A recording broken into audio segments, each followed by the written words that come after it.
ദൈവനാമം വാഴ്ത്തപ്പെടുമാറാകട്ടെ. നിങ്ങളെ അഭിസംബോധന ചെയ്യുവാനും ദൈവവചനത്തിൽ നിന്ന് നിങ്ങളോട് സംസാരിക്കുവാനും എൻ്റെ ജീവിതത്തിൽ ലഭിച്ച മഹാഭാഗ്യത്തിനായി ഞാൻ ദൈവത്തെ സ്തുതിക്കുന്നു. വളരെ പ്രധാനപ്പെട്ട ചില ആത്മീക സത്യങ്ങൾ നിങ്ങളെ ഓർപ്പിക്കുക എന്നുള്ളതാണ് എൻ്റെ ആഗ്രഹം. അതിന് ദൈവം നമ്മെ എല്ലാവരെയും അനുഗ്രഹിക്കട്ടെ, സഹായിക്കട്ടെ. ഇന്നത്തെ ദൈവവചന ചിന്തയ്ക്ക് ആധാരമായി കൊരിന്ത്യർക്ക് എഴുതിയ 1-ാം ലേഖനം 1-ാം അധ്യായം 23-ാമത്തെ വാക്യം നമുക്ക് വായിച്ചു കേൾക്കാം. കൊരിന്ത്യർക്ക് എഴുതിയ 1-ാം ലേഖനം 1-ാം അധ്യായം 23-ാമത്തെ വാക്യം. ഞങ്ങളോ ക്രൂശിക്കപ്പെട്ട ക്രിസ്തുവിനെ പ്രസംഗിക്കുന്നു. അപ്പോസ്തലനായ പൗലോസിനാൽ വിരചിതമായ അനുഗ്രഹീതമായ ഈ വേദഭാഗം എത്രയോ ശ്രേഷ്ഠവും ചിന്തനീയവുമായ ഒരു വാക്യമാണ്. പൗലോസിന്റെ ഈ വാക്യത്തിൽ നാം ശ്രദ്ധിക്കുന്നത് ക്രൂശിക്കപ്പെട്ട ക്രിസ്തുവിനെയാണ്. ഇന്നത്തെ എൻ്റെ പ്രസംഗത്തിൻ്റെയും തലക്കെട്ട് ക്രൂശിക്കപ്പെട്ട ക്രിസ്തു എന്നുള്ളതാണ്. ക്രൂശ് എന്നുള്ള പദം സർവ്വസാധാരണമായി നാം കേട്ടിട്ടുള്ള ഒരു പദമാണ്. ക്രൂശിനെ കുറിച്ച് കേൾക്കാത്തവരും അറിയാത്തവരും ലോകത്തിൽ തന്നെ ഇല്ല എന്ന് വേണം പറയാൻ. ആയതുകൊണ്ട് തന്നെ ക്രൂശിന് വളരെ പ്രാധാന്യം ഉണ്ട്. വേദപുസ്തകത്തിലും ആ പ്രാധാന്യം നമുക്ക് കാണാൻ സാധിക്കും. ക്രൂശീകരണം എന്നുള്ള ആ വിഷയം റോമൻ സാമ്രാജ്യത്തിൽ നടപ്പിലാക്കിയ ഒരു ശിക്ഷാ നിയമമാണ്. വളരെ ക്രൂരവും വേദനാജനകവുമായ ഒരു ശിക്ഷാ നിയമമായിരുന്നു ക്രൂശീകരണം എന്ന് പറയുന്നത്. ഒരർത്ഥത്തിൽ പറഞ്ഞാൽ കൊലപാതകന്മാരെയും മോഷ്ടാക്കളെയും അതുപോലെ ഭവനഭേദനം നടത്തുന്നവരെയും ഒക്കെ ആയിരുന്നു അന്ന് ക്രൂശീകരണത്തിനായി ശിക്ഷിച്ചിരുന്നത്. എന്നാൽ യേശുക്രിസ്തു ക്രൂശീകരിക്കപ്പെടുവാൻ കാരണം എന്ന് പറയുന്നത് നാം ഈ പറഞ്ഞതൊന്നുമല്ല എന്നുള്ളത് എത്രയോ ചിന്തിക്കേണ്ട യാഥാർത്ഥ്യമാണ്. പ്രിയമുള്ളവരെ, അതുകൊണ്ട് തന്നെ യേശുക്രിസ്തുവിനെ കുറിച്ചും താൻ അനുഭവിച്ച ക്രൂശീകരണത്തെ സംബന്ധിച്ചും നാം അറിയുന്നതും നാം അംഗീകരിക്കുന്നതും അതെത്രയോ ശ്രേഷ്ഠമാണ്. ക്രൂശിലൂടെയാണ് എല്ലാ മനുഷ്യർക്കും രക്ഷാമാർഗം ദൈവം ഒരുക്കിയിട്ടുള്ളത്. ഞാനത് പുറകെ വിശദീകരിക്കും. എന്നാൽ ഈ ക്രൂശീകരണത്തോടുള്ള ബന്ധത്തിൽ നാം അറിയേണ്ടതായ 1-2 കാര്യങ്ങൾ, അല്ലെങ്കിൽ ക്രൂശിനോടുള്ള ബന്ധത്തിൽ നാം അറിയേണ്ട ചില കാര്യങ്ങൾ ഞാനൊന്ന് പ്രാരംഭമായിട്ട് പറയട്ടെ. ക്രൂശ് എന്ന് പറയുമ്പോൾ നമുക്കറിയാം, അത് 2 മരത്തിന്റെ തടികൾ ചേർത്ത് ബന്ധിച്ചിട്ടുള്ള ഒരു ഉപകരണമാണ് ക്രൂശ് എന്ന് പറയുന്നത്. ഒരിക്കൽ ഒരു വേദപണ്ഡിതൻ ഇങ്ങനെ പറഞ്ഞത് ഞാൻ കേട്ടു. ക്രൂശിന് 4 കോണുകളുണ്ട്. 2 മരത്തടികൾ ചേർത്ത് ബന്ധിച്ച ആ ക്രൂശിന് 4 കോണുകളുണ്ട്. നമുക്കറിയാം, നാമൊക്കെ വാർത്തകൾ മനസ്സിലാക്കുന്നത് പത്രങ്ങളിലൂടെയും ദൃശ്യമാധ്യമങ്ങളിലൂടെയും ഒക്കെയാണ്. അതിന് നമ്മളൊക്കെ ആംഗലേയ ഭാഷയിൽ ന്യൂസ് എന്ന പദം കൊണ്ടാണ് നാം വിവക്ഷിക്കുന്നത്. ന്യൂസ് എന്ന് പറയുമ്പോൾ 4 പദങ്ങളുടെ സമ്മിശ്ര സമ്മേളനമാണല്ലോ. NEWS. ഈ 4 പദങ്ങളും ചേർത്ത് വായിക്കുമ്പോഴാണ് ന്യൂസ് എന്ന പദം നമുക്ക് കാണാൻ കഴിയുന്നത്. അതേ നിലയിൽ തന്നെ ഈ കുരിശിന്റെ 4 കോണുകളിൽ ഈ 4 പദങ്ങൾ നമുക്ക് ചേർക്കുവാൻ സാധിക്കും. NEWS എന്ന 4 പദങ്ങൾ ഈ കുരിശിന്റെ 4 കോണുകളിൽ നമുക്ക് ചേർത്ത് വെക്കാൻ സാധിക്കും. എന്നാൽ ഇത് കേവലം ഒരു ന്യൂസായിട്ടല്ല ഞങ്ങൾ പ്രസംഗിക്കുന്നത്. ലോകത്തിന്റെ വിവിധ ഭാഗങ്ങളിൽ അനേക ദൈവദാസന്മാർ സഭാവ്യത്യാസമില്ലാതെ യേശുക്രിസ്തുവിനെ കുറിച്ച് പ്രസംഗിക്കുമ്പോൾ അത് കേവലം ഒരു ന്യൂസായിട്ടോ കേവലം ഒരു വാർത്തയായിട്ടോ അല്ല അവര് അത് അറിയിക്കുന്നത്. ലോകത്തിൽ അനേക വാർത്തകൾ ദിനം പ്രതി പരന്നുകൊണ്ടിരിക്കുകയാണല്ലോ. എത്രയെത്ര വാർത്തകൾ സന്തോഷം നൽകുന്ന, മനസ്സിന് ഭാരം നൽകുന്ന, ഏതൊരു കഠിന ഹൃദയന്റെയും കരള് അലിയിപ്പിക്കുന്ന, കണ്ണിനെ ഈറനണിയിക്കുന്ന എത്രയെത്ര വാർത്തകളാണ് ഓരോ ദിവസവും നമ്മുടെ മുൻപിലൂടെ മിന്നി മറഞ്ഞുകൊണ്ടിരിക്കുന്നത്. എന്നാൽ ആ വാർത്തകളിലെല്ലാം തികച്ചും വ്യത്യസ്തമായ ഒരു വാർത്താവിശേഷമാണ് ക്രൂശിനെ സംബന്ധിച്ചുള്ള സന്ദേശം. ഞാൻ പറഞ്ഞു വന്നതുപോലെ 4 കോണുകളിൽ 4 പദം ചേർത്താൽ അത് ന്യൂസ് എന്ന വാക്ക് നമുക്ക് കാണാം. എന്നാൽ ക്രൂശിക്കപ്പെട്ട ക്രിസ്തുവിന്റെ സന്ദേശം കേവലം ഒരു സന്ദേശമല്ല, പിന്നെയോ അതൊരു ഗുഡ് ന്യൂസ് ആണ് എന്നുള്ളതാണ്. എന്തുകൊണ്ടത് ഗുഡ് ന്യൂസ് ആകുന്നു?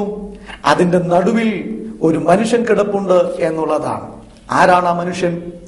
അണ്ടകടാകങ്ങളെയെല്ലാം സൃഷ്ടിച്ചവനായ ദൈവം, മനുഷ്യനെ മണ്ണുകൊണ്ട് മെനഞ്ഞെടുത്തവനായ ദൈവം, സകലത്തിന്റെയും കാരണഭൂതനും സകലത്തിന്റെയും ഉടയവനുമായ ദൈവം മനുഷ്യനായി ഭൂമിയിൽ അവതരിച്ച കർത്താവായ യേശുക്രിസ്തുവാണ് ആ ക്രൂശിൽ കിടക്കുന്നത്.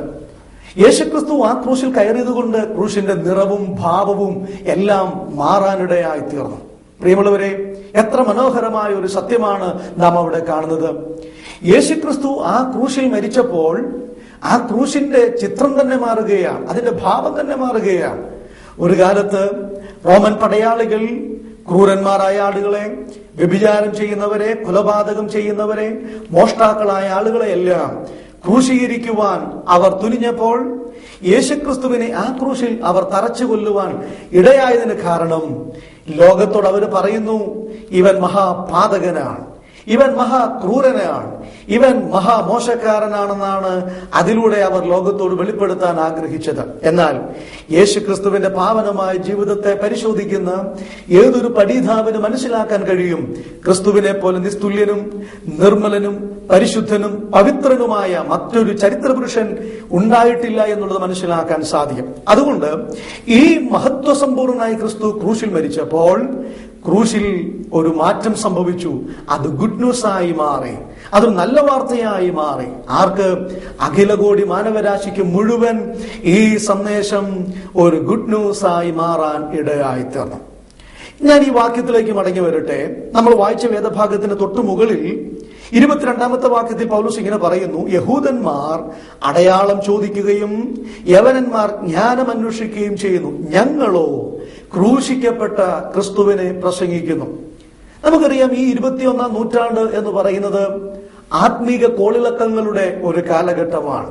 എവിടെ തിരിഞ്ഞാലും ഉണർവ് യോഗങ്ങൾ, എവിടെ തിരിഞ്ഞാലും പ്രൗഢഗംഭീര പ്രഭാഷണങ്ങൾ, അങ്ങനെ ആത്മീകമായ ഉണർവിന്റെയും കൊയ്ത്തിന്റെയും ഒരു കാലഘട്ടമാണ് ഈ കാലഘട്ടം എന്ന് പറയുന്നത്. എത്രയെത്ര ആളുകളാണ് യേശുവിനെ കുറിച്ച് നാളുകൾ പ്രസംഗിക്കുന്നത്. ആ പ്രസംഗത്തിന്റെ എല്ലാം ആത്യന്തികമായ ലക്ഷ്യമെന്ന് പറയുന്നത് ക്രിസ്തുവിനെ ഉയർത്തുക എന്നുള്ളത് മാത്രമായി തീരണം എന്നുള്ളത് ഈ അവസരത്തിൽ ഞാൻ ഓർപ്പിക്കുവാൻ ആഗ്രഹിക്കുകയാണ്. പ്രിയമുള്ളവരെ, ഇവിടെ അടയാളങ്ങളും അത്ഭുതങ്ങളുമാണ് ആളുകൾ അന്വേഷിക്കുന്നത്. സുവിശേഷ പ്രസംഗത്തിൽ അത്ഭുതങ്ങളും അടയാളങ്ങളും കോർത്തിണക്കി അനേകർ പ്രസംഗിക്കുന്നുണ്ട്. ഒരു സത്യം ഞാൻ പറയാൻ ആഗ്രഹിക്കുന്നു. ക്രിസ്തുവില്ലാത്ത ക്രൂശും ക്രൂശില്ലാത്ത ക്രിസ്തുവും സുവിശേഷമായി നമുക്കൊരിക്കലും പരിഗണിക്കുവാൻ കഴിയുന്നതല്ല.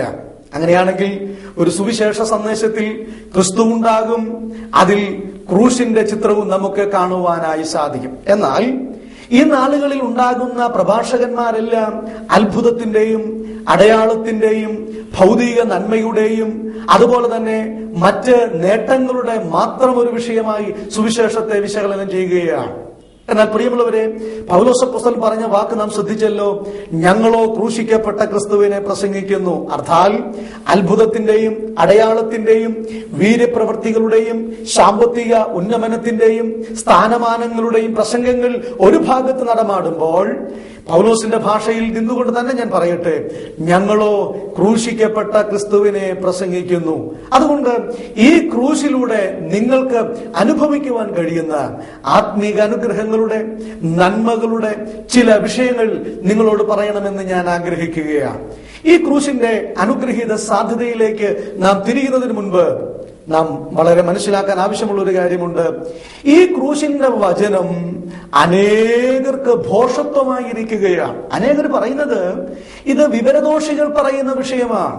വിദ്യാഭ്യാസമില്ലാത്ത, കഴിവില്ലാത്ത, അല്ലെങ്കിൽ സാമ്പത്തിക നേട്ടത്തിന് വേണ്ടി ആഗ്രഹിക്കുന്ന ആളുകൾ പറയുന്ന വിഷയമാണ് സുവിശേഷം എന്നുള്ളതാണ്. സ്നേഹിതന്മാരെ, വളരെ സ്നേഹത്തോടെ വിനീതമായി ഞാൻ പറയട്ടെ, സുവിശേഷ പ്രസംഗം അനേകർക്ക് ഭോഷത്വമാണ്. പക്ഷേ വിശ്വസിക്കുന്നവർക്ക് അത് ദൈവത്തിന്റെ ശക്തിയാണ്. ഇന്ന് നിങ്ങൾ അത് വിശ്വസിക്കുന്നുവെങ്കിൽ, യേശുക്രിസ്തുവിനെ നിങ്ങളുടെ ജീവിതത്തിൽ അംഗീകരിക്കുന്നുവെങ്കിൽ, അത് നിങ്ങൾക്ക് രക്ഷയ്ക്ക് കാരണമായി തീരും. 1 കൊരിന്ത്യർ 1-ാം 18-ാമത്തെ വാക്യത്തിൽ നാം അത് അങ്ങനെ തന്നെ കാണുന്നുവല്ലോ. ക്രൂശിന്റെ വചനം നശിച്ചു പോകുന്നവർക്ക് ഭോഷത്വവും രക്ഷിക്കപ്പെടുന്ന നമുക്കോ ദൈവശക്തിയും ആകുന്നു. എന്തുകൊണ്ടാണ് ഞങ്ങൾ ഈ സന്ദേശം ഇവിടെ പറയുന്നത്? രക്ഷിക്കപ്പെടുക എന്നുള്ളതാണ്. പ്രിയമുള്ളവരെ, രക്ഷിക്കപ്പെടേണ്ടതിന്റെ ആവശ്യകതയാണ് ഇവിടെ ഊന്നൽ കൊടുത്ത് ഞാൻ പറയുന്നത്. അപ്പോൾ സുവിശേഷം അനേകർക്ക് ഭോഷത്വമാണ്.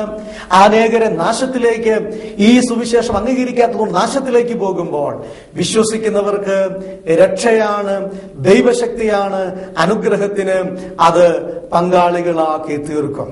പ്രിയമുള്ളവരെ, ഗലാത്യലേഖനം 3:13 പൗലോസ് അപ്പോസ്തലൻ പറയുന്ന ഒരു വാക്ക് ഈ അവസരത്തിൽ ഞാൻ ഓർത്തു പോകുകയാണ്. പൗലോസ് പറയുന്നു, യഹൂദന്മാർക്ക് ശാപവും യഹൂദന്മാർക്ക് ഇടർച്ചയും കയ്പുമായിരിക്കുന്ന ആ ചിഹ്നത്തെ കുറിച്ച്, അല്ലെങ്കിൽ ആ ക്രൂശിനെ കുറിച്ച് പൗലോസ് പറയുന്നു, എനിക്കോ നമ്മുടെ കർത്താവായ യേശു ക്രിസ്തുവിന്റെ ക്രൂശിലല്ലാതെ പ്രശംസിക്കുവാൻ ഇടവരരുത്.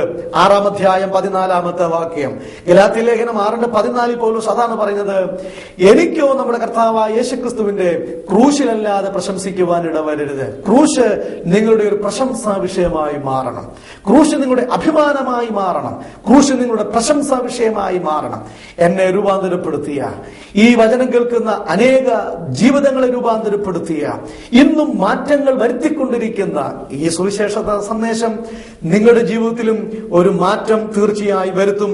തുടർന്നുള്ള ഭാഗങ്ങൾ നിങ്ങൾ പ്രാർത്ഥനയോടെ ശ്രദ്ധിച്ചാലും ഈ ക്രൂശിന്റെ അനുഗ്രഹീതമായ 4 സാധ്യതകൾ വേഗത്തിൽ പറയുവാൻ ഞാൻ ആഗ്രഹിക്കുകയാണ്. ക്രൂശിന്റെ 4 സാധ്യതകൾ.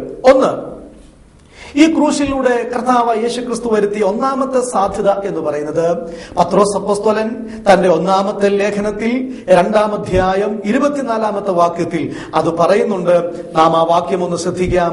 1 പത്രോസ് 2-ാം അധ്യായം 24-ാമത്തെ വാക്യം. വളരെ പരിചിതമായ ഒരു വേദഭാഗമാണ്, എല്ലാവർക്കും കാണാതെ അറിയാവുന്ന ഒരു വേദഭാഗമാണ്. എങ്കിലും ഞാൻ അത് എടുത്തു തന്നെ വായിക്കട്ടെ. നാം ഇങ്ങനെ വായിക്കുന്നു, നാം പാപം സംബന്ധിച്ച് മരിച്ച് നീതിക്ക് ജീവിക്കേണ്ടതിന് അവൻ തന്റെ ശരീരത്തിൽ നമ്മുടെ പാപങ്ങളെ ചുമന്നുകൊണ്ട് ക്രൂശിന്മേൽ കയറി.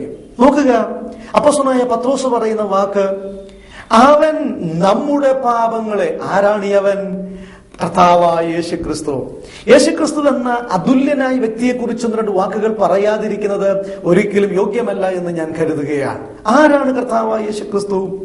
യേശുക്രിസ്തുവിനെ സംബന്ധിച്ച് അനേകമായ ചിന്തകൾ അല്ലെങ്കിൽ ചിന്താഗതികൾ മനുഷ്യനുണ്ടായിക്കൊണ്ടിരിക്കുകയാണ്. വ്യത്യസ്തമായ നിലയിൽ ചില ആളുകൾ യേശുവിനെ കുറിച്ച് മനസ്സിലാക്കുന്നത് ഒരു മതസ്ഥാപകനായിട്ടാണ്. സ്നേഹിതരെ, അല്ല കേട്ടോ, യേശുക്രിസ്തു ഒരു മതസ്ഥാപകനല്ല. പണ്ടൊക്കെ സ്കൂളുകളിൽ നാം പഠിച്ചിട്ടുണ്ട്, ക്രിസ്തു മതസ്ഥാപകനാണ് ക്രിസ്തു എന്ന്. പക്ഷേ ബൈബിളിൽ അങ്ങനെ ഒരു പ്രയോഗമില്ല. നമുക്കറിയാം, 66 പുസ്തകങ്ങളുടെ സമാഹാരമാണല്ലോ ബൈബിൾ എന്ന് പറയുന്നത്.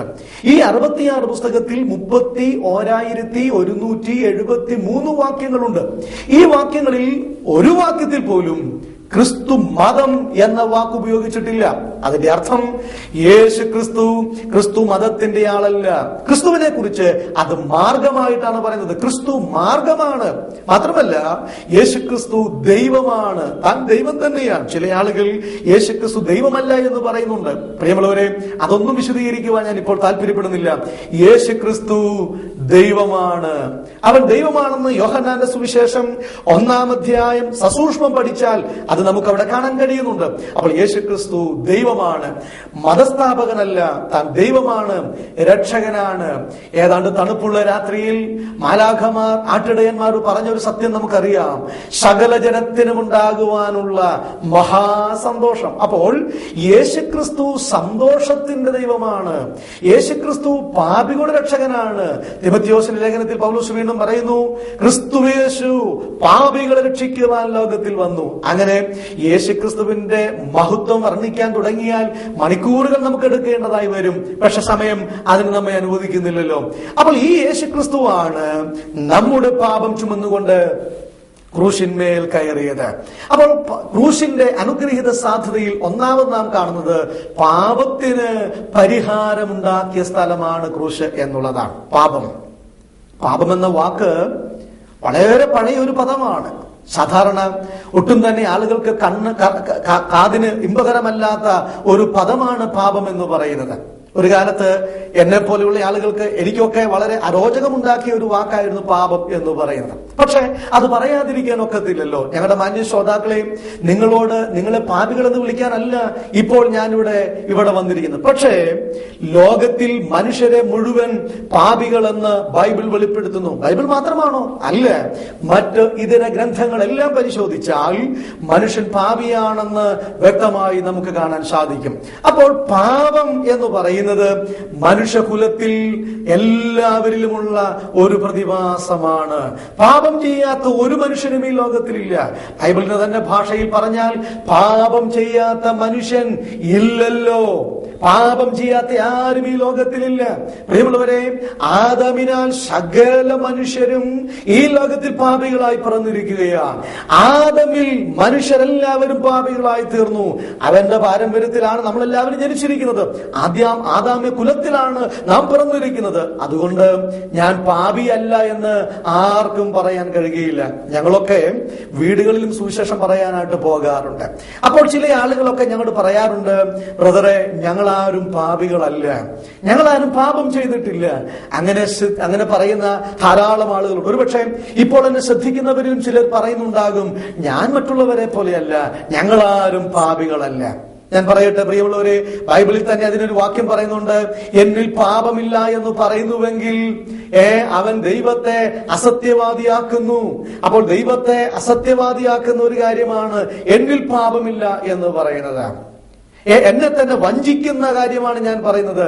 പാപം ചെയ്യാത്ത ഒരു മനുഷ്യരും ഈ ലോകത്തിലില്ല. ജന്മന കർമ്മണ സകല മനുഷ്യരും പാപികളായിട്ട് ഈ ലോകത്തിൽ ജനിച്ചിരിക്കുകയാണ്. 51-ാമത്തെ സങ്കീർത്തനത്തിൽ ഇസ്രായേലിന്റെ മധുര ഗായകനായ ദാവീദ് ഇങ്ങനെയാണല്ലോ പാടിയത്, ഇതാ ഞാൻ അകൃത്യത്തിൽ ഉരുവായി, പാപത്തിൽ എന്റെ അമ്മ എന്നെ ഗർഭം ധരിച്ചു. എന്താ പറഞ്ഞു വന്നത്?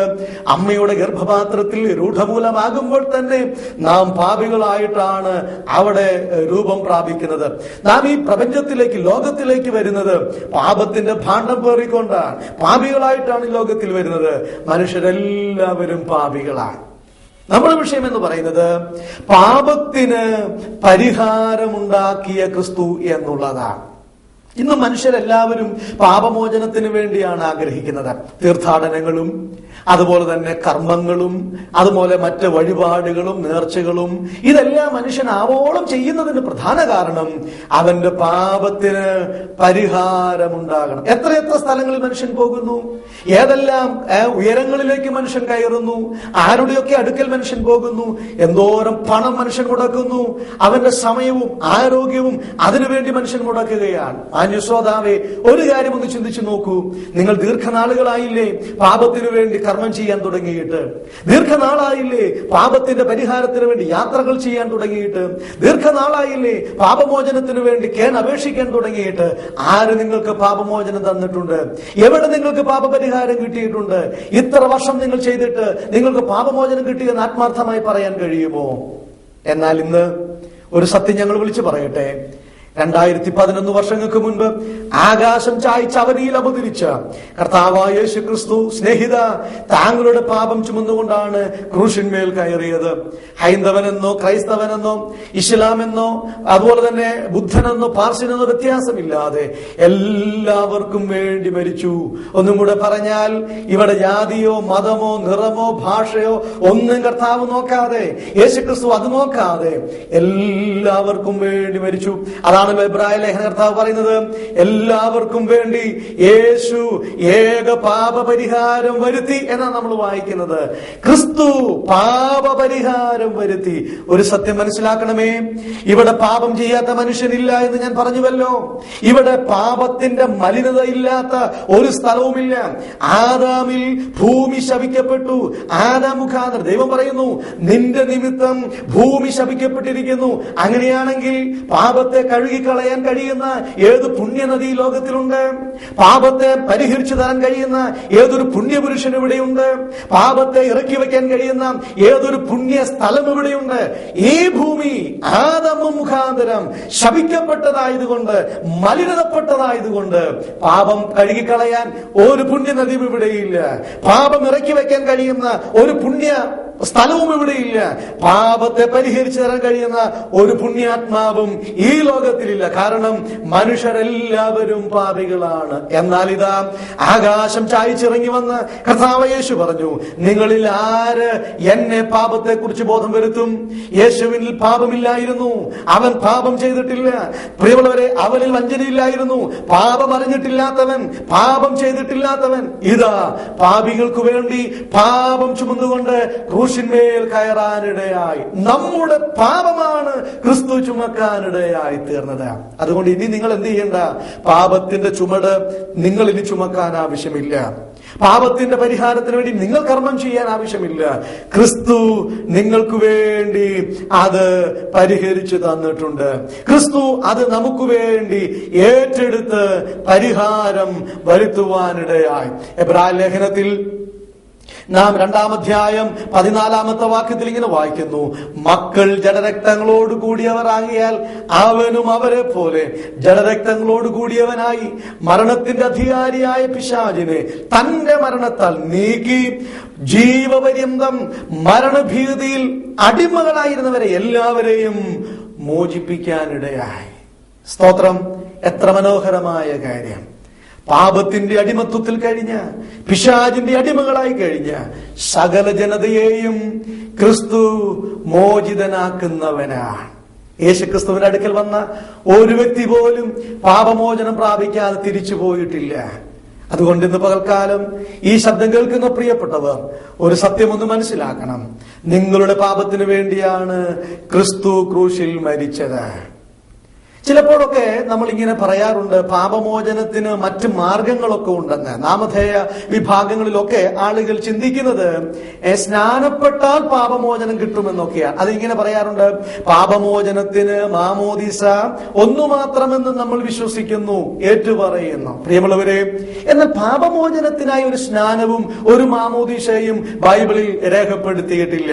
എന്നാൽ അപ്പോസ്തല പ്രവൃത്തികൾ 10-ാം അധ്യായം 43-ാമത്തെ വാക്യം എന്താ പറയുന്നത്? അവനിൽ വിശ്വസിക്കുന്ന ഏവനും അവന്റെ നാമം മൂലം പാപമോചനമുണ്ട്. ഈ ബൈബിൾ പറയുന്നു, കർമ്മമാർഗത്താലല്ല, വിശ്വാസമാർഗത്താലാണ് പാപമോചനം. ശ്രദ്ധിക്കണമേ, കർമ്മമാർഗത്താലല്ല. മതങ്ങളും സമുദായങ്ങളും പ്രസ്ഥാനങ്ങളും കർമ്മം ചെയ്യൂ, കർമ്മം ചെയ്യൂ, കർമ്മം ചെയ്യൂ എന്ന് പറയുമ്പോൾ ക്രിസ്തു പറയുന്നു, ഞാൻ കർമ്മം ചെയ്ത് പൂർത്തിയാക്കി, ഞാൻ പരിഹാരം വരുത്തി, നീ വിശ്വസിക്കൂ. റോമാലേഖനം 5:1 വായിക്കുന്നു, വിശ്വാസത്താൽ നീതീകരിക്കപ്പെട്ടിട്ട്. യോഹന്നാൻ 3:16 അവനിൽ വിശ്വസിക്കുന്നവർക്ക് ദൈവമക്കളാകാം.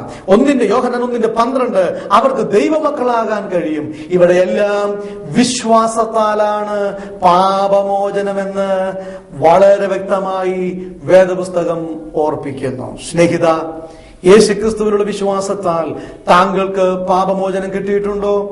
താങ്കൾ ഇത് വിശ്വസിച്ചിട്ടുണ്ടോ? യേശുക്രിസ്തു പാപത്തെ നീക്കി പാപപരിഹാരം വരുത്തി. എവിടെ? കാൽവരി ക്രൂശിൽ. നമ്മുടെ പാപം ചുമന്ന് ക്രൂശിൽ കയറി പാപപരിഹാരം വരുത്തി തീർത്തു. ഇനി നിങ്ങൾ പാപമോചനത്തിനായി ഒന്നും ചെയ്യേണ്ട കാര്യമില്ല. പക്ഷെ ഒരു കാര്യം, വളരെ പ്രധാനപ്പെട്ട കാര്യം, വിശ്വാസത്തിന്റെ കരം നീട്ടി യേശുക്രിസ്തുവിനെ ഹൃദയാന്തർഭാഗത്തേക്ക് ക്ഷണിച്ചാൽ, അംഗീകരിച്ചാൽ നിങ്ങൾക്ക് ദൈവമക്കളാകാം, പാപപരിഹാരം ലഭിക്കും, ദൈവരാജ്യത്തിന്റെ അവകാശികളാകാൻ സാധിക്കും. ക്രൂശിന്റെ ഒന്നാമത്തെ സാധ്യത, പാപത്തിന് പരിഹാരം വരുത്തിയ സ്ഥലം, പാപമോചനം വരുത്തിയ സ്ഥലം. ആ ക്രിസ്തുവിൽ വിശ്വസിച്ച എനിക്ക് പാപമോചനമുണ്ടായി. ഈ ശബ്ദം കേൾക്കുന്ന ആയിരക്കണക്കിന് ആളുകൾക്ക് ഈ ക്രിസ്തുവിലൂടെ പാപമോചനം കിട്ടിയിട്ടുണ്ട്. സുഹൃത്തെ, നിങ്ങൾക്ക് പാപമോചനം കിട്ടിയിട്ടുണ്ടോ? നിങ്ങൾ പാപമോചനത്തിന് വേണ്ടി ആഗ്രഹിക്കുന്ന ഒരു മാന്യദേഹമാണോ എങ്കിൽ ക്രൂശിങ്കിലേക്ക് വരിക, ക്രൂശിന്റെ ചുവട്ടിൽ വരിക, ക്രിസ്തുവിനെ ജീവിതത്തിൽ രക്ഷിതാവും കർത്താവുമായി അംഗീകരിക്കുക. രണ്ടാമത്തെ സാധ്യതയിലേക്ക് നമുക്ക് കടന്നു പോകാം. ക്രൂശിന്റെ രണ്ടാമത്തെ സാധ്യത എഫേസ്യ ലേഖനം 2-ാം അധ്യായം അതിന്റെ 16-ാമത്തെ വാക്യം. എഫേസ്യ ലേഖനം 2-ാം അധ്യായം 16-ാമത്തെ വാക്യം. ക്രൂശിൽ വെച്ച് ശത്രുത്വം ഇല്ലാതെയാക്കി. താഴോട്ട് വായിക്കേണ്ടതാണെങ്കിലും ആ പ്രധാന ഭാഗം മാത്രം ഞാൻ അടർത്തിയെടുക്കാൻ ആഗ്രഹിക്കുന്നു. ക്രൂശിൽ ശത്രുത്വം ഇല്ലാതെയാക്കി. ക്രൂശിന്റെ സാധ്യതയിൽ നാം ആദ്യം കണ്ടുവല്ലോ, പാപത്തിന് പരിഹാരമുണ്ടാക്കി. ഏറ്റവും പ്രധാനപ്പെട്ട കാര്യം. രണ്ടാമത് പൗലോസ് പറയുന്നു ശത്രുത്വം ഇല്ലാതെയാക്കി. എന്താ പറഞ്ഞതിന്റെ അർത്ഥം? ഞാൻ ആദ്യം പറഞ്ഞുവല്ലോ, മനുഷ്യരെല്ലാവരും പാപികളാണ്. റോമാലേഖനം 3:23 അത് വെളിപ്പെടുത്തുന്നുണ്ട്. നീതിമാൻ ആരുമില്ല, ഒരുത്തൻ പോലുമില്ല. പാപം ചെയ്ത മനുഷ്യൻ എന്ത് ചെയ്തു? എന്ത് സംഭവിച്ചു? ഏദനിൽ നിന്ന് പുറത്താക്കപ്പെട്ടു. നമുക്കറിയാം, ദൈവം അവിടെ വന്നു. ദൈവത്തിന്റെ കാലൊച്ച കേട്ട മനുഷ്യൻ മരത്തിന്റെ മറവിൽ ഒളിച്ചിരുന്നു. ദൈവം അവനെ വെളിയിൽ കൊണ്ടുവന്നു, അവനൊരു ഉടുപ്പൊക്കെ ഉണ്ടാക്കി കൊടുത്തു. പക്ഷേ ആ ഏദനിൽ നിന്ന് ദൈവം അവനെ വെളിയിലാക്കി. ദൈവിക കൂട്ടായ്മയിൽ നിന്ന് മനുഷ്യൻ വെളിയിലാക്കപ്പെട്ടു. ദൈവിക സംസർഗത്തിൽ നിന്ന് മനുഷ്യൻ വെളിയിലാക്കപ്പെട്ടു. അർത്ഥാൽ ദൈവവും മനുഷ്യനും തമ്മിൽ ഒരു വലിയ വിടവുണ്ടാകാനിടയായി, ഒരു ശത്രുത്വം ഉണ്ടാകാനിടയായി, ഒരു വലിയ അകൽച്ച ഉണ്ടാകാനിടയായി തീർന്നു. പ്രിയമുള്ളവരെ, എപ്പോഴാണോ മനുഷ്യനിൽ പാപം കുടികൊണ്ടത്, അന്ന് മുതൽ ദൈവവും മനുഷ്യനും തമ്മിൽ അകന്നുപോയി. ഒരു വലിയ അകൽച്ചയുണ്ടായി. എന്തുകൊണ്ടാ മനുഷ്യൻ അകന്നുപോയത്?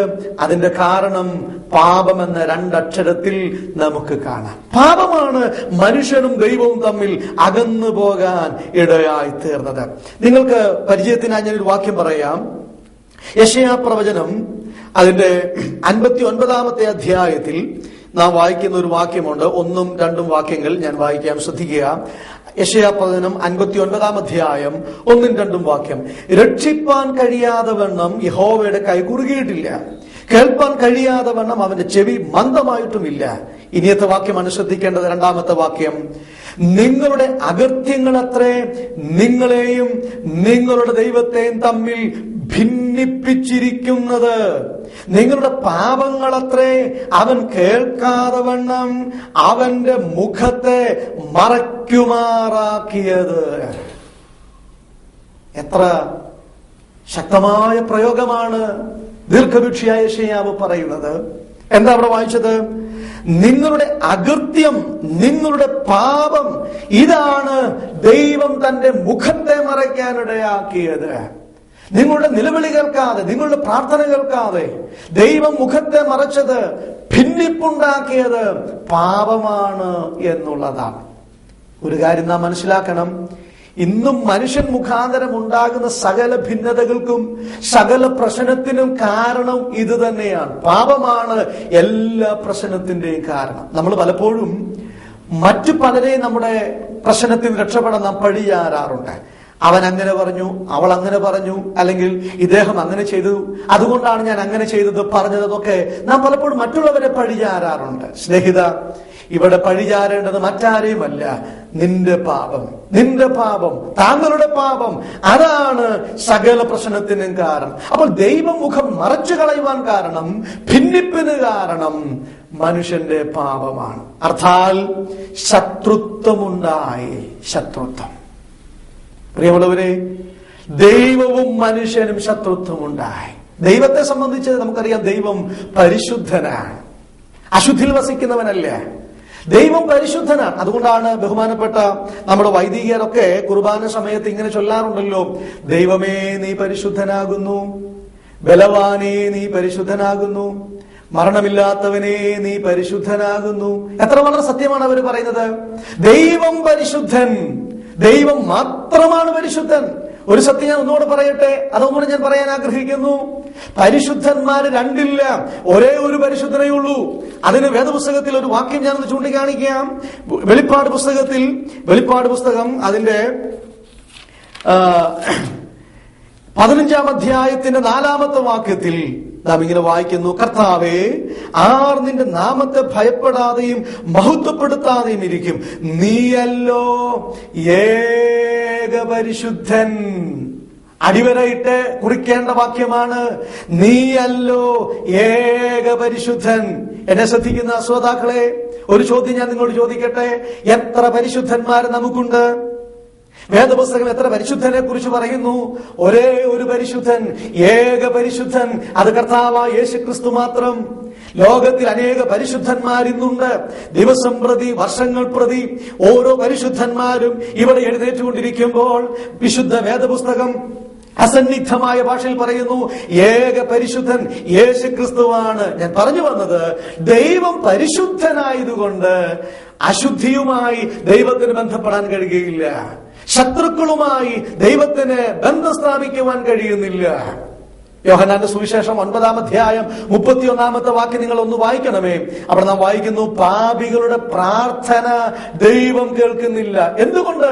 ദൈവം പരിശുദ്ധനാണെന്നുള്ളത് കൊണ്ടാണ്, ദൈവം വിശുദ്ധനാണെന്നുള്ളത് കൊണ്ടാണ്. പാപിയായ മനുഷ്യൻ പ്രാർത്ഥിച്ചാൽ പോലും ദൈവം ആ പ്രാർത്ഥന കേൾക്കുകയില്ല. അങ്ങനെയാണെങ്കിൽ പാപിയായ മനുഷ്യന്റെ കർമ്മം ദൈവത്തിന് സ്വീകരിക്കാൻ കഴിയുമോ? പാപിയായ മനുഷ്യന്റെ തീർത്ഥാടനങ്ങളും പുണ്യപ്രവർത്തികളും അവന്റെ സൽക്കർമ്മങ്ങളും എങ്ങനെ പരിശുദ്ധനായ ദൈവത്തിന് സ്വീകരിക്കാൻ കഴിയും? ഒരിക്കലും കഴിയുകയില്ല. കാരണം ദൈവം പരിശുദ്ധനും നാം അശുദ്ധരും ശത്രുക്കളുമാണ്. എന്നാൽ നാം എഫേസ്യ ലേഖനത്തിൽ വായിച്ചത് ശ്രദ്ധിച്ചല്ലോ, ശത്രുത്വമില്ലാതെയാക്കി. എവിടെ? കാൽവരി ക്രൂശിൽ ശത്രുത്വമില്ലാതെയാക്കി. എങ്ങനെയാ ശത്രുത്വമില്ലാതാക്കിയത്? ദൈവവും മനുഷ്യനും തമ്മിലുള്ള ശത്രുത്വം ഒരു മധ്യസ്ഥനിലൂടെ പരിഹരിക്കപ്പെട്ടു. ശ്രദ്ധിച്ചു കേൾക്കുക. ദൈവവും മനുഷ്യനും തമ്മിലുള്ള ശത്രുത്വം ഒരു മധ്യസ്ഥനിലൂടെ അത് പരിഹരിച്ചു. ആരാണ് ആ മധ്യസ്ഥൻ? തിമോഥെയോസിന്റെ ലേഖനത്തിൽ പൗലോസ് പറയുന്നുവല്ലോ, ദൈവം ഒരുവനല്ലോ, ദൈവത്തിനും മനുഷ്യർക്കും മധ്യസ്ഥനും ഒരുവൻ, അതെല്ലാവർക്കും വേണ്ടി മറുവിലയായി തന്നെത്താൻ കൊടുത്ത ക്രിസ്തുവാണ്. തിമോഥെയോസിന്റെ 1-ാം ലേഖനം 2-ാം അധ്യായത്തിലേക്ക് വരുമ്പോൾ 5-ാമത്തെ വാക്യത്തിൽ, ദൈവം ഒരുവനല്ലോ, ദൈവത്തിനും മനുഷ്യർക്കും മധ്യസ്ഥനും ഒരുവൻ. ഒരു പരിശുദ്ധൻ, ഒരു മധ്യസ്ഥൻ. ആ ഏക മധ്യസ്ഥനായ ക്രിസ്തു പാപിയായ മനുഷ്യനെയും പരിശുദ്ധനായ ദൈവത്തെയും അടുപ്പിക്കുവാനിടയായി തീർന്നു. അതാണ് ക്രൂശ്. സ്തോത്രം. രണ്ട് ശത്രുക്കളായിരുന്ന രണ്ട് ഭാഗത്ത് നിന്നവരെ ഒന്നിപ്പിച്ച ഒരു സ്ഥലമാണ് ക്രൂശ് എന്ന് പറയുന്നത്. ലോകത്തിൽ ഇതുപോലെ ഒരു വലിയ പ്രവൃത്തി നടന്നിട്ടില്ല. ഇതുപോലെ രക്ഷാ മാർഗമുണ്ടായിട്ടില്ല. ഇതുപോലെ രക്ഷാ പദ്ധതി ആരും തയ്യാറാക്കിയിട്ടില്ല. പാപിയായ മനുഷ്യനെയും പരിശുദ്ധനായ ദൈവത്തെയും ഒന്നിപ്പിക്കുവാനിടയായി. എവിടെ? ക്രൂശിൽ. ക്രൂശിൽ ശത്രുത്വമില്ലാതെയാക്കി. സ്നേഹിത, ഇന്ന് ദൈവത്തിന്റെ ശത്രുവായി നീ ജീവിക്കുന്നുവെങ്കിൽ ഈ യാഥാർത്ഥ്യം ഇന്നും ഒന്ന് മനസ്സിലാക്കണം. താങ്കളുടെ ശത്രുത്വം ക്രിസ്തു ക്രൂശിൽ പരിഹരിച്ചു തന്നു. ഇനി ദൈവത്തോട് ശത്രുവായി നടക്കാൻ ആവശ്യമില്ല. ദൈവത്തിന്റെ മുഖം, ദൈവത്തെ കാണാതെ ദൈവത്തെ അന്വേഷിക്കാൻ നടക്കാൻ ആവശ്യമില്ല. ദൈവിക ചിന്തയിലാണ് നടക്കാൻ ആവശ്യമില്ല. എല്ലാ ശത്രുത്വവും ക്രൂശിൽ തീർത്തു തന്നു. ഒരുപക്ഷെ ഈ ലോകത്തിലെ ഏറ്റവും വലിയ ഒരു മോശക്കാരനായി, കുടുംബത്തിൽ ഒരു വലിയ തലവേദനയായി, സമൂഹത്തിൽ ഒരു വലിയ മോശക്കാരനായി, കൊടിയ മദ്യപാനിയായി, ഒരു വേശ്യാസ്ത്രീയായി, അല്ലെങ്കിൽ ഒരു അനുസരണം കെട്ട മകനായി, സമൂഹത്തിൽ താന്തോന്നിയായി ജീവിക്കുന്ന ഒരു മനുഷ്യനായിരിക്കാം താങ്കൾ. ദൈവത്തിന് ശത്രുവായി ജീവിക്കുന്ന ആളുകളായിരിക്കാം താങ്കൾ. അനേക സുവിശേഷകന്മാർ ഉപദ്രവിച്ച ഒരാളായിരിക്കാം. അനേക സുവിശേഷ യോഗങ്ങളെ അലങ്കോലപ്പെടുത്തിയ ഒരാളായിരിക്കാം. അനേകർക്ക് പ്രശ്നമുണ്ടാക്കിയ ഒരു മനുഷ്യനായിരിക്കാം താങ്കൾ. ഒരുപക്ഷെ താങ്കൾ ചിന്തിക്കും, ദൈവത്തിന് എന്നെ സ്വീകരിക്കാൻ കഴിയുമോ? എന്റെ പാപം ക്ഷമിക്കാൻ കഴിയുമോ?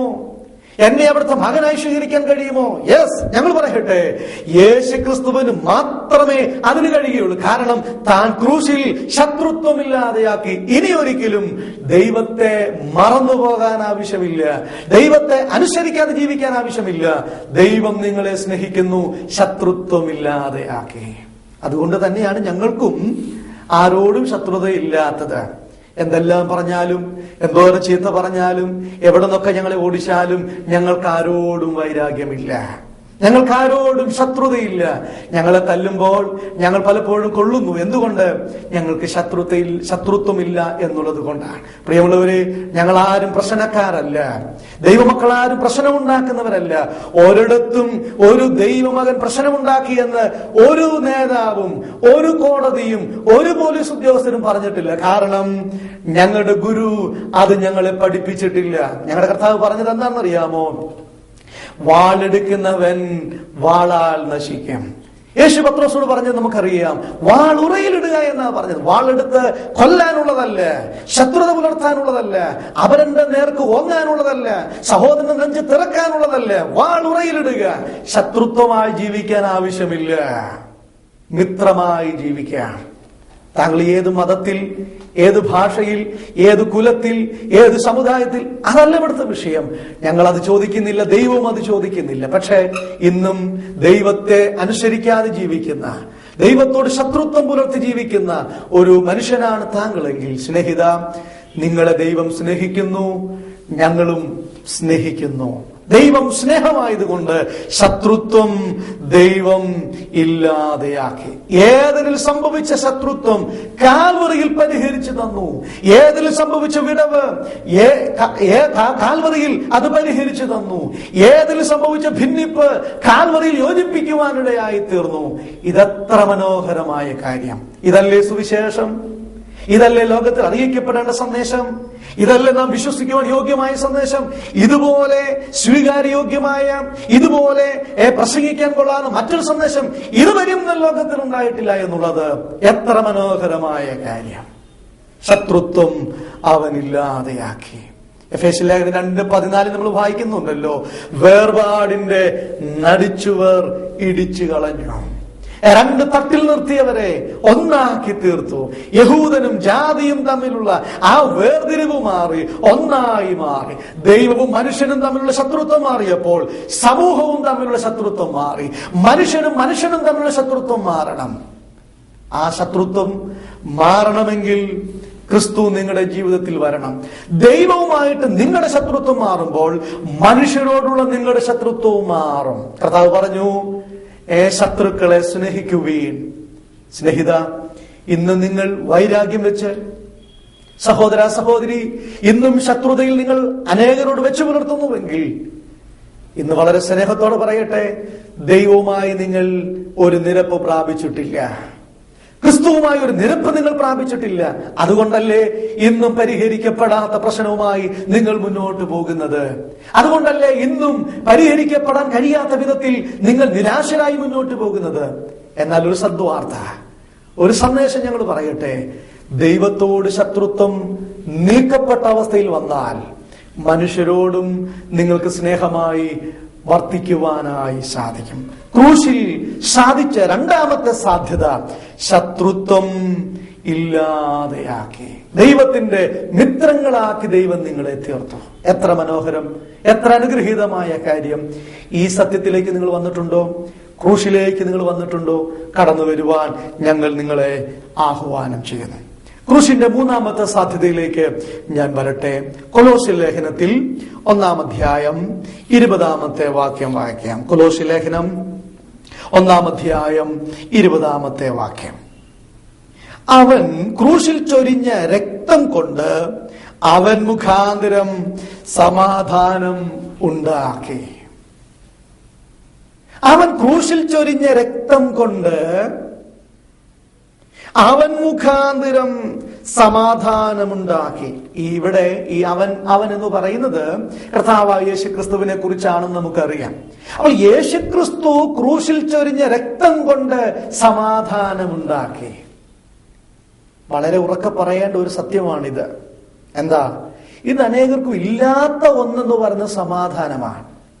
പണം ആവശ്യം പോലെയുണ്ട്, ആരോഗ്യമുള്ള ഭാര്യയും ഭർത്താവും നമുക്കുണ്ട്, ബുദ്ധിമാന്മാരായ മക്കൾ നമുക്കുണ്ട്, അമ്പലചുംബിയായ മണിമന്ദിരങ്ങളുണ്ട്, ധനത്തിന് യാതൊരു പഞ്ഞവും നമുക്കില്ല, സ്വാധീനതകൾ നമുക്കേറെയുണ്ട്, എല്ലാ സുഖ സൗകര്യങ്ങളും ആർഭാടങ്ങളും നമുക്ക് ലോകത്തിലുണ്ട്. പക്ഷേ മനസ്സിന്റെ ഒരു ഭാഗത്ത് നിരാശ കുഞ്ഞു കിടക്കുകയല്ലേ? സമാധാനമില്ലാത്ത ഒരവസ്ഥയിലല്ലേ ഇന്ന് നിങ്ങൾ ജീവിക്കുന്നത്? സ്നേഹിതരെ, നമുക്കെല്ലാം ഉണ്ടെങ്കിലും വേണ്ടപ്പെട്ടതായ ഒന്ന് ഇന്ന് സമൂഹത്തിലില്ല. സമാധാനം ഇന്ന് മനുഷ്യനില്ല. എവിടെ സമാധാനമില്ല? ഒരു മനുഷ്യനിലും ഇത് കാണാൻ കഴിയുന്നില്ല. അക്രമങ്ങൾ, അനീതികൾ, അരാജകത്വം ഇന്ന് മനുഷ്യനെ വേട്ടയാടിക്കൊണ്ടിരിക്കുകയാണ്. സമാധാനമില്ലാതെ മനുഷ്യൻ പരക്കം പായുകയാണ്. ഇന്നത്തെ യുവതലമുറകളെ കുറിച്ച് പറഞ്ഞാൽ എല്ലാവരും ആഗ്രഹിക്കുന്നത് സമാധാനത്തിന് വേണ്ടിയാണ്. പക്ഷെ കണ്ടെത്തുന്ന മാർഗം അപകടകരമായ മാർഗമാണ്. കഞ്ചാവിനും മയക്കുമരുന്നുകൾക്കും അതുപോലെ തന്നെ ചാരായത്തിനും മറ്റും പലതിനും മനുഷ്യൻ അടിമപ്പെടുന്നതിന് കാരണം ജീവിതത്തിൽ സ്വസ്ഥതയില്ല. എത്രയോ ആളുകൾ ഞങ്ങളോട് പറയാറുണ്ട്, ദൈവദാസന്മാരെ, സാറന്മാരെ, എനിക്ക് സമാധാനമില്ല, ഞങ്ങൾക്ക് സ്വസ്ഥതയില്ല, ഞങ്ങളുടെ കുടുംബത്തിൽ സമാധാനമില്ല. എത്രയോ സ്ത്രീകൾ കരയുന്നുണ്ട്, എത്രയോ ചെറുപ്പക്കാർ പറയുന്നുണ്ട്, എത്രയോ പ്രായമുള്ളവർ പറയുന്നുണ്ട്. അവർക്കെല്ലാം കൈമോശം സംഭവിച്ച ഒന്നെന്ന് പറയുന്നത് ഈ സമാധാനമാണ്. സമാധാനത്തിനു വേണ്ടി മനുഷ്യൻ ഇന്ന് പരക്കം പായുകയാണ്. പല ദിക്കിലേക്ക് പ്രയാണം ചെയ്യുകയാണ്. പല സ്ഥലങ്ങളിൽ മനുഷ്യൻ പോകുകയാണ്. പല മാർഗങ്ങൾ മനുഷ്യൻ ആരായുകയാണ്. ഫലമോ നിരാശ മാത്രം. പ്രിയമുള്ളവരെ, എന്നാൽ ഈ വാക്യം നിങ്ങൾക്കൊരു വലിയ ഉത്തേജകമായി മാറട്ടെ. യേശുക്രിസ്തു ക്രൂശിൽ ഒഴുക്കിയ രക്തം കൊണ്ട് സമാധാനം ഉണ്ടാക്കി. നിങ്ങളൊന്ന് ചിന്തിച്ചു നോക്ക്. യേശുക്രിസ്തുവിന്റെ രക്തം ഈ ഭൂമിയിൽ ചൊരിഞ്ഞപ്പോൾ മനുഷ്യർക്ക് സമാധാനം ഉണ്ടാകാനായിട്ടിടയായി. നമുക്കറിയാം, ഒരു നേതാവ് കൊല്ലപ്പെട്ടാൽ, ഒരു രാഷ്ട്രീയ നേതാവ്, പ്രമുഖനായ ഒരു രാഷ്ട്രീയ നേതാവ് കൊല്ലപ്പെട്ടു എന്നിരിക്കട്ടെ, ഇവിടെ സമാധാനം ഉണ്ടോ അതോ അസമാധാനമാണോ ഉണ്ടാകുന്നത്? നമുക്കറിയാം, നമ്മുടെ മാധ്യമങ്ങളൊക്കെ പറയും, അവർ വിളിച്ചു പറയുന്നുണ്ടല്ലോ, അക്രമമുണ്ടായി, അവിടെ ഇവിടെ കല്ലേറുകൾ ഉണ്ടായി, KSRTCയുടെ ചില്ല് തകർത്തു, അല്ലെങ്കിൽ പിക്കറ്റിംഗ് ഉണ്ടായി, ഒരുപാട് സമരങ്ങൾ, ബന്ദികൾ, ഇതൊക്കെ ഒന്നിനു പുറകെ ഒന്നായി നടക്കുകയാണ്. എന്നാൽ ഇത് കർത്താവായ യേശുക്രിസ്തു റോമൻ പടയാളികളാൽ പിടിക്കപ്പെട്ട് കാൽവറി ക്രൂശിൽ കൈകാലുകൾ ആണികളാൽ ബന്ധിക്കപ്പെട്ട് പ്രിയമുള്ളവരെ രക്തം ചിന്തി മരിച്ചപ്പോൾ ഇവിടെ അക്രമമല്ല ഉണ്ടായത്, ഇവിടെ ക്രമസമാധാനം നഷ്ടപ്പെടുകയല്ല ചെയ്തത്. ഇവിടുത്തെ ഭരണാധികാരികൾ, അന്നത്തെ ഭരണാധികാരികൾക്ക് ഒരു വലിയ ഒരു പ്രശ്നമല്ല ഇവിടെ സൃഷ്ടിച്ചത്. ഇവിടെ നാം വായിച്ചതല്ലോ സമാധാനം. യേശുക്രിസ്തുവിന്റെ ജനനം പോലും സമാധാനത്തിനു വേണ്ടിയുള്ളതായിരുന്നു. തന്റെ ജനനം പോലും സമാധാനത്തിനു വേണ്ടിയുള്ളതായിരുന്നു. ആർക്ക്? എനിക്കും നിങ്ങൾ, സമാധാനമില്ലാത്ത ആളുകൾക്ക്. ഈ സുവിശേഷത്തിന്റെ ഏറ്റവും വലിയ പ്രത്യേകത എന്ന് പറഞ്ഞാൽ അത് തന്നെയാണ്. ഏത്? സമാധാനമില്ലാത്തവർക്ക് സമാധാനം. മാലാഖമാര് പറഞ്ഞതും അതല്ലേ? ആട്ടിടയന്മാരോട് സകല ജനത്തിനും ഉണ്ടാകുവാനുള്ള മഹാസന്തോഷം, സ്തോത്രം, മഹാസന്തോഷമാണ് സുവിശേഷം. സമാധാനത്തിന്റെ സന്ദേശമാണ് സുവിശേഷം എന്ന് പറയുന്നത്. സ്നേഹിത, സമാധാനമില്ലാതെ നീ നട്ടോട്ടം ഓടുന്നുവെങ്കിൽ, സമാധാനമില്ലാതെ ഇന്നും പരക്കം പായുന്നുവെങ്കിൽ, ക്രിസ്തുവിന്റെ ക്രൂശിൽ നിങ്ങൾക്ക് സമാധാനം കണ്ടെത്താൻ കഴിയും. ഞാന് ഒരു സ്ഥലത്ത് സുവിശേഷ പ്രവർത്തനത്തിൽ വീടുകൾ സന്ദർശിങ്ങനെ പോകുമ്പോൾ ഒരു വീട്ടിൽ ഞാനും എന്റെ കൂടെ ഒരു ദൈവദാസനുമുണ്ട്. ഞങ്ങൾ രണ്ടുപേരും ഒരു വീട്ടിൽ ചെന്നു. ഒരു ചെറിയ കുടിലാണ്, തല കുമ്പിട്ടാണ് ഞങ്ങൾ അതിൽ കയറിയത്. അവിടെ ഇരിക്കാൻ പോലും ഒരു നല്ല സൗകര്യമില്ലായിരുന്നു. പക്ഷെ അവിടുത്തെ അമ്മച്ചി വളരെ സന്തോഷത്തോടെ ഞങ്ങളെ സ്വീകരിച്ചു. ഉള്ള ഇരിപ്പിടത്തിൽ ഞങ്ങൾ ഇരുത്തി ഞങ്ങൾ സുവിശേഷം പറയുകയാണ്. ഒരു 25-26 വയസ്സ് പ്രായമുള്ള ഒരു പെൺകുട്ടി ആ വീട്ടിൽ ഉണ്ടായിരുന്നു. അവളുടെ അമ്മയുടെ ജ്യേഷ്ഠത്തെയാണ് ഈ വീട്ടിലുള്ളത്. അവരുടെ വീട്ടിലാണ് അവൾ വന്നിരിക്കുന്നത്. ഞങ്ങളിങ്ങനെ സുവിശേഷം പറഞ്ഞുകൊണ്ടിരിക്കുമ്പോൾ ഞാൻ ഈ പെൺകുട്ടിയെ ശ്രദ്ധിച്ചപ്പോൾ അവളുടെ കണ്ണുകൾ നിറയുന്നു. അവൾ കരയുന്നുണ്ട്. ഞങ്ങൾ ആരും കാണാതെ അവൾ കണ്ണുനീർ തുടയ്ക്കുന്നുണ്ട്. പക്ഷെ കരച്ചിൽ അവൾക്ക് അടക്കാൻ കഴിയുന്നില്ല. അവസാനം ഞങ്ങളോട് ചോദിച്ചു, എന്തിനാ സഹോദരി കരഞ്ഞത്? അവൾ പറഞ്ഞു, ദൈവദാസന്മാരെ, ഇതിന്റെ അരികെ കൂടെ പോകുന്ന റെയിൽവേ ട്രാക്കിൽ, അതൊരു റെയിൽവേ ട്രാക്കിന്റെ സമീപത്തുള്ള ഒരു വീടാണ്, ഇതിലെ പോകുന്ന ട്രെയിന് തലവെച്ച് എന്റെ ജീവിതം അവസാനിപ്പിക്കാനാണ് ഞാൻ വന്നത്.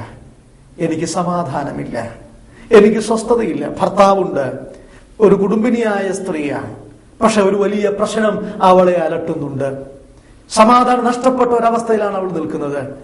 ഇന്ന് രാവിലെ തന്നെ ഇതിലെ പോകുന്ന ട്രെയിന് എന്റെ ജീവിതം അവസാനിപ്പിക്കാൻ ഞാൻ ആഗ്രഹിച്ചാണ് വന്നതെന്ന് പറഞ്ഞു. പ്രിയമുള്ളവർ, എന്നിട്ട് അവൾ ഇങ്ങനെ പറഞ്ഞു, ദേവദാസന്മാരെ, ഇനി ഞാൻ ആത്മഹത്യയെക്കുറിച്ച് ചിന്തിക്കുക പോലുമില്ല. യേശുക്രിസ്തു എന്റെ ജീവിതത്തിലേക്ക് വന്നു, എനിക്ക് സ്വസ്ഥതയുണ്ടായി, എനിക്ക് സമാധാനമുണ്ടായി. എന്റെ ജീവിതത്തിൽ ഒരു വലിയ ചോദ്യം അത് ക്രിസ്തുവിലൂടെ എനിക്ക് പരിഹാരമായിട്ട് കിട്ടി. ആത്മഹത്യ ഇനി ഞാൻ ചിന്തിക്കുകയില്ല, യേശു ക്രിസ്തുവിനെ ജീവിതത്തിൽ അംഗീകരിപ്പാനായിട്ടിടയായി. ഇങ്ങനെ എത്ര ആളുകൾ ഈ ക്രിസ്തുവിനെ അംഗീകരിച്ചവരായിട്ടുണ്ട്. അവരെല്ലാം സന്തോഷം അനുഭവിക്കുന്നു, സമാധാനം അനുഭവിക്കുന്നു. ഞാൻ ചോദിക്കട്ടെ, ഇവിടുത്തെ രാഷ്ട്രീയ നേതാക്കന്മാരുടെ പ്രസംഗം കേട്ടിട്ട് സ്നേഹിത, നിന്റെ അല്ലെങ്കിൽ താങ്കളുടെ മദ്യപാനം മാറിയെന്ന് നിങ്ങൾക്ക് പറയാൻ കഴിയുമോ? മുഖ്യമന്ത്രിയുടെയോ പ്രതിപക്ഷ നേതാവിന്റെയോ മറ്റ് മന്ത്രിമാരുടെയോ അല്ലെങ്കിൽ രാഷ്ട്രീയ നേതാക്കളുടെ മതഗുരുക്കന്മാരുടെയോ ഒക്കെ പ്രസംഗം കേട്ടിട്ട് എനിക്ക് സ്വസ്ഥതയുണ്ടായി, സമാധാനമുണ്ടായി എന്ന് എത്ര പേർക്ക് പറയാൻ കഴിയും? എന്നാൽ ഒരു സത്യം പറയാം, ഈ ബൈബിൾ എന്റെ ജീവിതത്തിലേക്ക് വന്നപ്പോൾ, ക്രിസ്തു എന്റെ ഹൃദയത്തിലേക്ക് വന്നപ്പോൾ, ക്രിസ്തു ഞങ്ങളുടെ ഭവനത്തിലേക്ക് വന്നപ്പോൾ, ഞങ്ങൾക്ക് സമാധാനമുണ്ടായി, സന്തോഷമുണ്ടായി. മദ്യപാനം മാറി, മോശമായ ജീവിത രീതി മാറി, അസഭ്യം പറയുന്നത് മാറി, കുടുംബത്തിലേക്ക് സാമ്പത്തികം വരാൻ തുടങ്ങി, അനുഗ്രഹങ്ങൾ നന്മകൾ വരാൻ തുടങ്ങി. ഒരു കാലത്ത് മദ്യത്തിന് കൊടുത്താം, കഞ്ചാവിന് കൊടുത്താം, ചാരായത്തിന് കൊടുത്താം, ആ പണം ഞങ്ങളുടെ വീട്ടിലേക്ക് വന്നു. കുഞ്ഞുങ്ങൾക്ക് ആഹാരമുണ്ടായി, ഭാര്യയ്ക്ക് വസ്ത്രമുണ്ടായി, കുടുംബത്തിൽ സ്വസ്ഥതയുണ്ടായി. എത്ര സമാധാനം! യേശു ക്രിസ്തു ഒരു വ്യക്തിയുടെ ജീവിതത്തിൽ വരുത്തുന്ന മാറ്റം എത്രയോ വലുതാണ്. ഇതുപോലെ മാറ്റം വരുത്തുന്ന മറ്റൊരു സന്ദേശം ഈ അവനിമുഖത്തില്ല. അതുകൊണ്ടാണ് ഈ സുവിശേഷം ഞങ്ങൾ പ്രസംഗിക്കുന്നത്. അതുകൊണ്ടാണ് ഈ സന്ദേശം നിങ്ങളോട് ഞങ്ങൾ ഇത് പറയുന്നത്. നിങ്ങൾക്ക് സമാധാനത്തിന്റെ സന്ദേശമാണ് ഈ സുവിശേഷം എന്ന് പറയുന്നത്. ഇതിനെ തട്ടിത്തെറിപ്പിച്ചു പോയാൽ, ഇതിനെ അവഗണിച്ചു പോയാൽ, ന്യായവതിയുടെ വാള് താങ്കളുടെ നേരെ ദൈവമോങ്ങുമെന്നുള്ളത് രണ്ടു പക്ഷമില്ല. പ്രിയമുള്ളവരെ, ശിക്ഷയ്ക്ക് നിങ്ങൾ പാത്രീഭൂതരാകാതിരിപ്പാൻ ഈ സുവിശേഷം വിശ്വാസത്താൽ അംഗീകരിക്കുക. സമാധാന പ്രഭുവായ ക്രിസ്തുവിനെ ജീവിതത്തിലേക്ക് അംഗീകരിക്കുക. യെശയ്യാ പ്രവചനത്തിൽ 9-ാം അധ്യായം അതിന്റെ 6-ാമത്തെ വാക്യത്തിൽ ദീർഘവീക്ഷിയായ യെശയ്യാവ് പറയുന്നല്ലോ, യേശു ക്രിസ്തുവിന്റെ ജനനത്തിന് വർഷങ്ങൾക്ക് മുമ്പ് യേശുവിനെ കുറിച്ച് പ്രവചനാത്മാവിൽ പറയുന്നു, നമുക്കൊരു മകൻ നൽകപ്പെട്ടിരിക്കുന്നു, നമുക്കൊരു ശിശു ജനിച്ചിരിക്കുന്നു. അവന്റെ പേര് പറയുന്നത് അത്ഭുതമന്ത്രി, വീരനാം ദൈവം, സമാധാനത്തിന്റെ പ്രഭു, പ്രിൻസ് ഓഫ് പീസ്, സമാധാനത്തിന്റെ പ്രഭു എന്നാണ് യേശുവിനെ കുറിച്ച് പറയുന്നത്. ഞാനൊരു കാര്യം ചോദിക്കട്ടെ, ഇവിടെ എത്ര മഹാന്മാർ ജനിച്ചിട്ടുണ്ട്, എത്ര ഗുരുക്കന്മാർ ഇവിടെ ജനിച്ചിട്ടുണ്ട്, എത്രയെത്ര നേതാക്കന്മാർ ഇതിനോടകം ഇവിടെ കടന്നു വന്നിട്ടുണ്ട്. എന്നാൽ സമാധാനത്തിന്റെ പ്രഭു എന്ന പേരിൽ ഇവിടെ ജനിച്ചത് യേശു മാത്രമാണ്. സമാധാനത്തിന്റെ നായകൻ എന്ന പേരിൽ, സമാധാനത്തിന്റെ ഉറവിടം എന്ന നാമകരണത്തിൽ ഭൂമിയിൽ ജനിച്ച ഏക ചരിത്ര പുരുഷൻ കർത്താവായ യേശുക്രിസ്തുവായതുകൊണ്ട് പൗലോസിന്റെ ഭാഷയിൽ തന്നെ പറയട്ടെ, ക്രൂശിനെ ഞങ്ങളും പ്രശംസിക്കുന്നു, ക്രൂശിനെ ഞങ്ങളും പ്രസംഗിക്കുന്നു. ഈ ക്രൂശിന്റെ വചനം അനേകർ ഭോഷത്വമായി കാണുമ്പോൾ, അനേകർക്ക് ശാപമായി, അനേകർ കൈപ്പോടെ കാണുമ്പോൾ, ഇന്ന് ഈ സമയത്ത് എനിക്ക് സന്തോഷത്തിന്റെ സന്ദേശമാണ്, അനേകർക്ക് സന്തോഷത്തിന്റെ സന്ദേശമാണ്. നിങ്ങൾക്കും ഇത് സന്തോഷത്തിന്റെ സന്ദേശമായി പരിണമിക്കട്ടെ എന്ന് ഞാൻ ആഗ്രഹിക്കുന്നു. ക്രൂശിന്റെ സാധ്യത സമാധാനം ഉണ്ടാക്കി, സമാധാനം ഉണ്ടാക്കി. യെശയ്യാ പ്രവചനം 53-ാം അധ്യായത്തിന്റെ 5-ാമത്തെ വാക്യത്തിൽ നാം ഇങ്ങനെ കാണുന്നുണ്ട്, സമാധാനത്തിനായുള്ള ശിക്ഷ അവന്റെ മേലായി. സ്നേഹിതരെ, സമാധാനത്തിന് ഒരാൾ ശിക്ഷ അനുഭവിക്കുക എന്നോ, എന്തൊരു വിരോധാഭാസമായ പ്രയോഗം! സമാധാനം കിട്ടാൻ ഒരാൾ ശിക്ഷിക്കപ്പെടുന്നു. സമൂഹത്തിന് വേണ്ടി, ലോകത്തിന്, ഈ ലോകത്തിന് സമാധാനം കിട്ടാൻ ഒരാൾ ശിക്ഷിക്കപ്പെട്ടു. ഇങ്ങനെ ശിക്ഷ അനുഭവിച്ച വേറെ ഏത് ചരിത്ര പുരുഷനുണ്ട് ലോകത്തിൽ? സമാധാനത്തിനായുള്ള ശിക്ഷ. അവന്റെ തലയിൽ മുൾക്കിരീടം വെച്ചു, പുറം ചാട്ടവാറുകൊണ്ട് അടിച്ചു കീറി, കവിളിലെ രോമങ്ങൾ പറിച്ചെടുത്തു. ഒരു പുസ്തകത്തിൽ ഞാൻ വായിച്ചത്, റോമൻ നാണയം കൂട്ടിപ്പിടിച്ച് യേശുവിന്റെ കവിളിലെ രോമങ്ങൾ ഓരോന്നോരോന്നായി റോമൻ പടയാളികൾ പറിച്ചെടുത്തു. അവന്റെ കണ്ണ് കെട്ടി, അവന്റെ കണ്ണത്തടിച്ചു. പ്രവചിക്കുക, നിന്നെ തല്ലിയതാരാണ്? മുഷ്ടി ചുരുട്ടി അവന്റെ കവിളിലിടിച്ചു, മുഖത്ത് കാർപ്പിച്ചു തുപ്പി, ചാട്ടവാറുകൊണ്ട് അവന്റെ പുറത്തടിച്ചു. തോൽ കൊണ്ട് നിർമ്മിക്കപ്പെട്ട ആ ചാട്ടവാറിന്റെ അഗ്രഭാഗത്ത് ഈയ കഷണം, എല്ലിൻ കഷണം, മുൾക്കൊളുത്ത്, ചൂണ്ടക്കൊളുത്ത് ആദിയായ മാരക ആയുധങ്ങളെല്ലാം അവിടെ ഘടിപ്പിച്ചിട്ടുണ്ട്. പ്രിയമുള്ളവരെ, ആ ആയുധം ക്രിസ്തുവിന്റെ പുറത്തു വീണു. മാറി മാറി അടിച്ചു. ആ അടിയുടെ ആഘാതത്താൽ അവ പുറകോട്ട് വലിക്കുമ്പോൾ ഈ പച്ചമാംസത്തിൽ ഇതാഴ്ന്നിറങ്ങി അവിടുന്ന് മാംസം പിഴുതുപോന്നു, വെള്ളത്തിൽ മുക്കുന്നു, വീണ്ടും അടിക്കുന്നു. വെള്ളത്തിന്റെ നിറം മാറി രക്തം കലർന്ന വെള്ളമായി. ചെറുപ്പക്കാരനായ ക്രിസ്തുവിന്റെ മാംസം അവിടെ പിടയുന്നു. പീലാത്തോസ് കണ്ടിട്ട് പറഞ്ഞു, ഈ നീതിമാന്റെ രക്തത്തിൽ എനിക്ക് പങ്കില്ല. വെള്ളമെടുത്ത് കൈ കഴുകി പീലാത്തോസ് മാറി. സ്നേഹിത, എന്തിനു വേണ്ടിയാ യേശുവിന്റെ ശിരസിൽ മുൾമുടി വെച്ചത്? എന്തിനു വേണ്ടി? ചരിത്രകാരൻ പറയുന്നു, ഒരു കൂർത്ത മുള്ള് യേശുവിന്റെ കണ്ണിൽ തുളച്ച് വെളിയിൽ ചാടി, കണ്ണുവെളിയിൽ ചാടി എന്നാ പറയുന്നത്. ഇത്രമാത്രം വേദന അനുഭവിച്ചത് നിനക്കു വേണ്ടി. സ്നേഹിത, താങ്കൾക്കു വേണ്ടി. താങ്കളുടെ സമാധാനത്തിനായുള്ള ശിക്ഷ, താങ്കളുടെ പാപം നീക്കിയ പരിഹാര സ്ഥലമാണ് ക്രൂശ്. അവിടെ ക്രിസ്തു ഇത് അനുഭവിച്ചത് നിങ്ങൾക്ക് സമാധാനമുണ്ടാക്കാൻ, നിങ്ങളുടെ ശത്രുത്വം മാറ്റാൻ, നിങ്ങളുടെ പാപത്തിന് പരിഹാരം വരുത്താനാണ് ക്രിസ്തു ഈ മരണം ക്രൂശിൽ അനുഭവിച്ചത്. ഇത് കണ്ടിട്ടും നിങ്ങൾ കാണാതെ പോകുകയാണോ? ഈ കിടക്കുന്ന യേശുവിനെ കണ്ടിട്ടും നിങ്ങൾ കാണാതെ പോകുകയാണോ? എന്റെ ദൈവമേ, എന്റെ ദൈവമേ, നീ എന്നെ കൈവിട്ടതെന്തെന്ന് കരയുന്ന ആ രോദനം കേൾക്കാതെ നിങ്ങൾ പോകുകയാണോ? പ്രിയമുള്ളവരെ, ഇത് കണ്ടിട്ടും കാണാതെ, കേട്ടിട്ടും കേൾക്കാതെ നിങ്ങൾ മുന്നോട്ട് പോയാൽ ദൈവത്തിന്റെ ശിക്ഷാവധി നിങ്ങൾക്കുണ്ടാകാം. ഞാൻ എന്റെ വാക്ക് ഇവിടെ നിർത്തുവാൻ ആഗ്രഹിക്കുകയാണ്. ക്രൂശിന്റെ സാധ്യത ഇന്ന് പകൽക്കാലം ഈ സമയത്ത് ഈ ക്രിസ്തു നിങ്ങളുടെ ജീവിതത്തിലേക്ക് കടന്നു വരുവാനിടയായി തീരട്ടെ. പാപത്തിന് പരിഹാരം വരുത്തിയ സ്ഥലം, ശത്രുത്വം നീക്കിയ സ്ഥലം, സമാധാനമുണ്ടാക്കിയ സ്ഥലം. ശാലോം എന്ന എബ്രായ വാക്കാണല്ലോ സമാധാനത്തിന് നാം ഉപയോഗിക്കുന്നത്. ശാലോം, സമാധാനം. നിങ്ങളുടെ ജീവിതത്തിൽ നിങ്ങൾ സമാധാനം ആഗ്രഹിക്കുന്നുവെങ്കിൽ ക്രൂശിങ്കിലേക്ക് നിങ്ങൾക്ക് വരാം. നിങ്ങൾക്ക് വേണ്ടി അർത്ഥനഗ്നനായി വേദന അനുഭവിച്ച് എന്റെ അസ്ഥികളെല്ലാം ബന്ധം വിടുന്നുവെന്ന് പറഞ്ഞ്, എന്റെ കുടലിന് നടുവേ ഒഴുകുന്നുവെന്ന് പറഞ്ഞ, എന്റെ നാവ് അണ്ണാക്കോട് വറ്റുന്നുവെന്ന് പറഞ്ഞ എല്ലാവരാലും കൈവിടപ്പെട്ട ക്രിസ്തുവിനെ ജീവിതത്തിലേക്ക് അംഗീകരിക്കാൻ നിങ്ങൾക്ക് മനസ്സുണ്ടോ? നിങ്ങളുടെ പാപത്തിന് പരിഹാരം ഉണ്ടാകണമെങ്കിൽ ക്രിസ്തുവിനെ ജീവിതത്തിലേക്ക് അംഗീകരിക്കാം. ഈ ക്രിസ്തുവിനെ എനിക്ക് വിശ്വാസത്താൽ അംഗീകരിക്കണം. എനിക്ക് സമാധാനം വേണം, എനിക്ക് സന്തോഷം വേണം, എനിക്ക് എന്റെ ദൈവമാരുടെ ശത്രുത്വം മാറണം. ഈ ആഗ്രഹമുള്ള ആരെങ്കിലും ഈ ശബ്ദം കേട്ടവരുടെ കൂട്ടത്തിലുണ്ടെങ്കിൽ നിങ്ങൾക്കൊരു തീരുമാനം ഇങ്ങനെ എടുക്കാം. എന്നോടൊപ്പം ആത്മാർത്ഥമായി ഹൃദയത്തിൽ നിന്ന് ഇങ്ങനെ ഒരു പ്രാർത്ഥനാവാചകം പ്രാർത്ഥിക്കാൻ സാധിക്കട്ടെ. നമുക്കെല്ലാവർക്കും കണ്ണുകളെ അടയ്ക്കാം.